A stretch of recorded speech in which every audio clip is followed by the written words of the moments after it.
Lav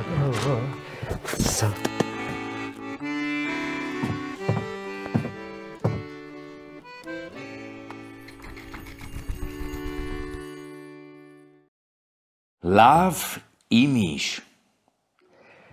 Neki lav je spavao u svojoj špilji. Oko njega su se igrali veseli mali miši. Jedan od njih je splaznio na skalinu, kad je malo strčala van. Pao je i probudio lava, ki ga je ulovio svojom velikom čampom. Prosim te, rekao je mali miš, budi milostivan meni malom stvorenju. Oprosti, ja te nisam htio zbantovati. Ja sam krivo stao i pao sa skale. Če bi ti hasnila moja smrt, ostavi mi život i ja ću ti biti uvijek zavalan. Biži, rekao je lav velikodušno i otpustio miša. Pri sebi se je ali jako smijao. Zavalan biti, to bi rado vidio kako more jedan mali miš pokazati zahvalnost jednomu velikomu lavu.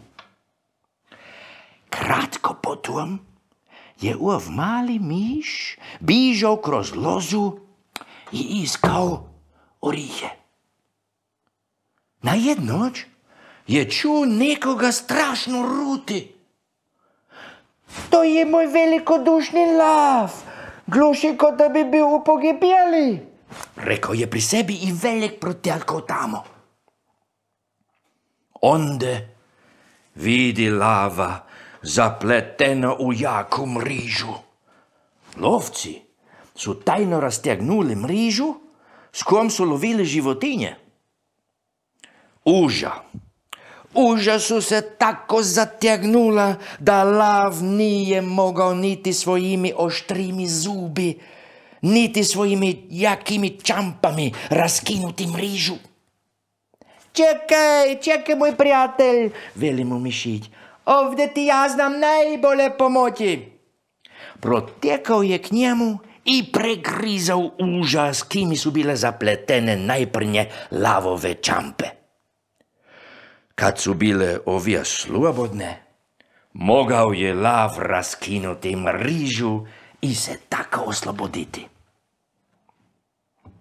Ovako je mali miš pomogao velikomu lavu i mu je pokazao svoju zahvalnost.